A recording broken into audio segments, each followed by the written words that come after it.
Shalom. Call halal Yahweh Bashem Abashai Bashem Bakakwadash. Double honors unto the apostles and the elders.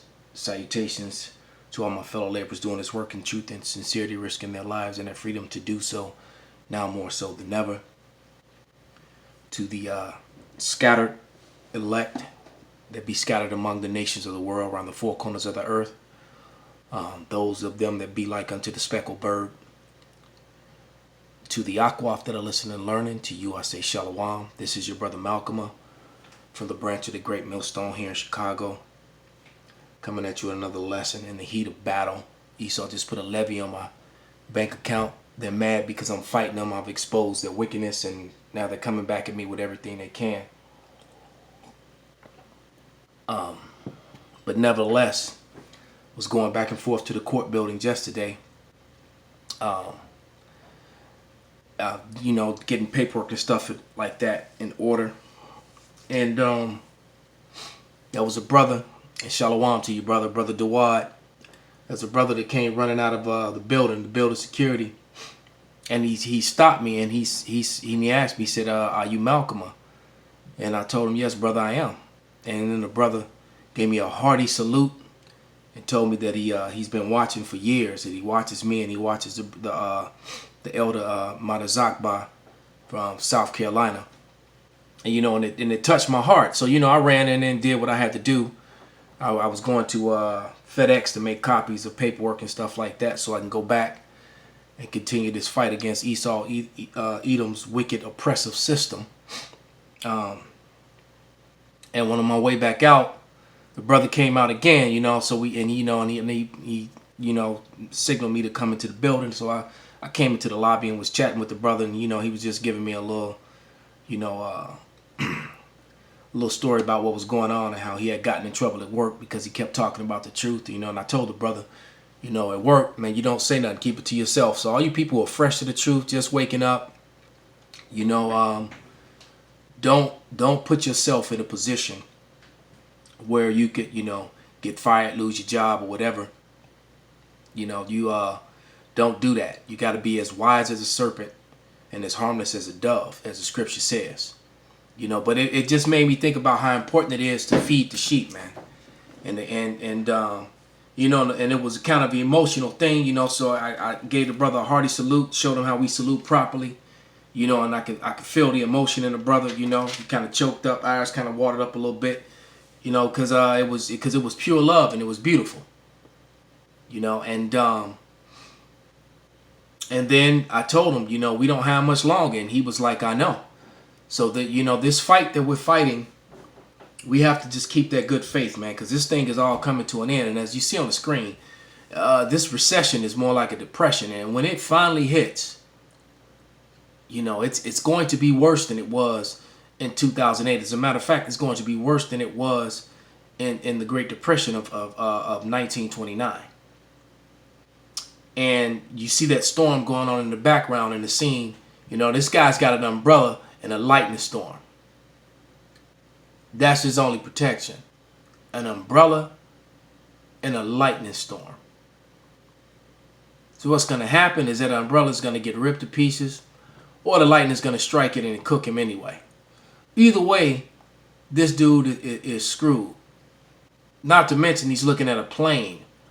So a picture, what's that saying? It says that a picture has a one picture's worth 1,000 words. This dude is on a plane. Looks like he's in Tornado Alley in mid-America on a plane with no protection in the middle of a thunder and lightning storm where tornadoes about to form and come at him.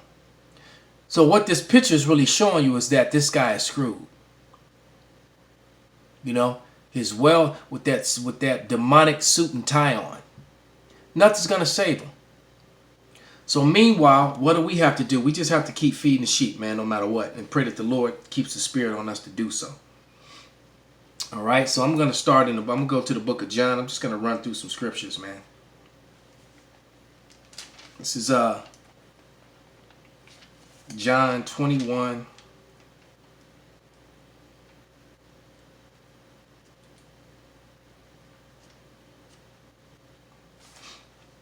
Verses 16 through 17, and it reads, And he saith unto him the third time, Simon, son of Jonas, lovest thou me? Peter was grieved. I'll start verse Salaki, that's verse 17. I'm going to start at 16.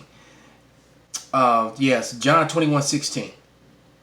And it reads, he saith to him again a second time, Simon, son of Jonas, lovest thou me? And he saith unto him, Yea, Lord, thou knowest that I love thee. And he saith unto him, feed my sheep. All right? Because when you go up to verse 15, he told him to feed his lambs. Feed my lambs. All right? And that brother Dawad was one of the lambs, one that was being fed, man. And I could tell through conversation that he has passed this knowledge on and fed others. That's what this is all about. The waking of the elect. And the elect is almost sealed. Time is almost up, man. So back into the scripture. Verse 17. He saith unto him the third time, Simon, son of Jonas, lovest thou me? And Peter was grieved because he said unto him the third time, lovest thou me? And he said unto him, Lord, thou knowest all things. Thou knowest I love thee. And Yahushua said unto him, feed my sheep. All right. Then Yahushua said, verily, verily, I say unto thee, when thou wast young, thou girded thyself and walkest whither thou wouldest. But when thou shalt be old, thou shalt stretch forth thy hands, and another shall gird thee and carry thee whither thou wouldest not, man. This spake he, signifying by what death he should glorify God. And when he had spoken this, he said unto him, follow me. So we follow Yahushua, man. And there is no plan B for me. I have nothing else. All right? I have nothing else. My hope is only in this truth, man. I am a captive in Babylon under the hands of the wicked and in their system. And so are all of you, whether you realize it or not. You have the illusion of freedom. You are not free. All right? Everything you must do, they show you how their magic, their demonic spell over people is that they have people thinking that it's okay to get up, go to work, and come home and do it all again, only with enough. You're only really making enough to keep you in a position where you can continue to work for them. There's not really a whole lot extra for you to build upon yourself, to do anything like that. Just enough for you to have maintenance on maybe your car, your house, you know, and just enough to keep you to where you just remain a really good servant, to be a cog in their machine. All right. This is Ephesians. Let's go to Ephesians. Actually, let's go to Colossians 1:10.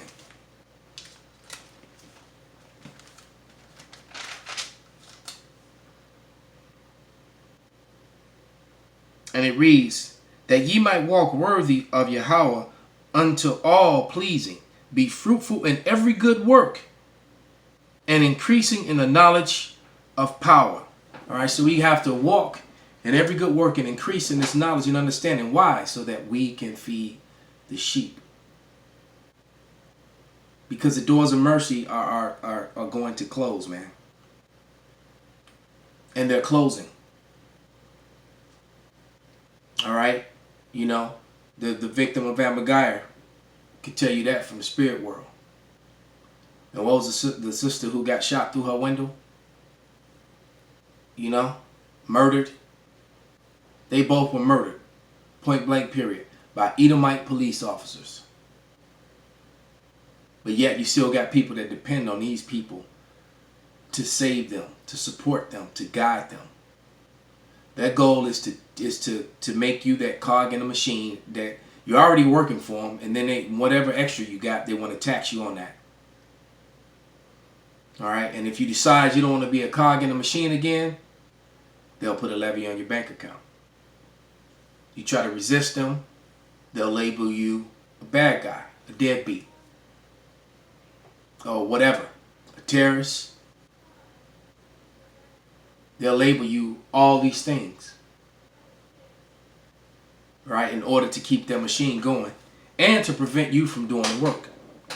All right, because how, you know, it's hard to operate in Babylon without using your bank account. All right. This is not Philemon, but I want Philippians. Let's find Philippians.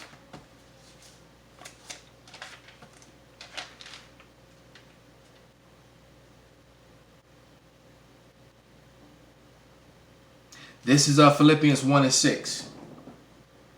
And it reads, being confident of this very thing, that he which hath begun a good work in you will perform it until the day of Yahushua HaMashiach, man. So that good work that will have begun. All right, I woke up to the fact that I was an Israelite in 2006. All right. The elders came on in 2007. And I started doing the work shortly thereafter. All right, or actually going out on the streets and doing the work after the elders came on. Because the camp here in Chicago formed by the spring of 2008. They were all already on the highways and byways. I was out there with them and never looked back. So we just got to continue to push and do this work, man, until the day of Yahweh Bashim Yahushai, because it's coming, man. It's coming, and Esau's kingdom is falling to pieces, just like you see on the screen there. All right, there is a storm coming for them, and they cannot stop it. They cannot protect themselves from it. All right, they are losing power globally and locally, and the only thing left for them to do soon is just to unleash their blessing, which is the sword. All right. 69% are actively preparing for a recession, for a revolution, for chaos. That's why they enacted they've activated the RMC, the Reserve Marine Corps, to be a part of the Civil Defense Force. What do you need a Civil Defense Force against? The citizens, because people are gonna lose it, man. And they're going to lose it fast. All right. This is 1 Timothy 5:25. Likewise, also the good works of some are manifest beforehand, that they are otherwise cannot, Salakia, and they that are otherwise cannot be hid. All right. Verse 1 Timothy 6:1. Let as many servants as are under the yoke count their own masters worthy of all honor, that the name of power and his doctrine be not blasphemed. So that's our job, man. Our elders are worthy of double honor, and the name of Yahweh Bashim Yahushai shall not be blasphemed. Yahweh Ratazah, not on my watch. With that, I want to give all praises, glory, and honor unto Yahweh Bashim Yahushai. Double honors unto the apostles and the elders. Salutations to all my fellow laborers. Wa Abba Babal.